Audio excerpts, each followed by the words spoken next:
জানুয়ারি 20 মেতে এপ্লাই করছি। আর হচ্ছে ফেব্রুয়ারির 17 তারিখ আমার ভিসা আসছে।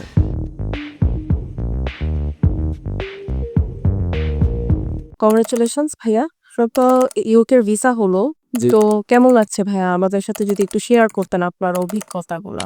আপনাকে অনেক ধন্যবাদ। আমি আসলে আমার ইউকে ভিসা নিয়ে অনেক টেন্স ছিলাম। এটা ফাইনালি হইছে এজন্য আমি অনেক খুশি। স্পেশালি ধন্যবাদ হচ্ছে ওয়েস্টার্ন কনসালটেন্সিকে। আপনার ভিসা প্রসিডিউর বা কত সময় লেগেছে এবং কোন প্রোগ্রামে ছিলেন, কোন ইউনিভার্সিটি এবং কোন স্কলারশিপ আপনি পেয়েছিলেন কিনা? হ্যাঁ, আমি হচ্ছে এপ্লাই করছি আ এপ্রিল ইনটেকে।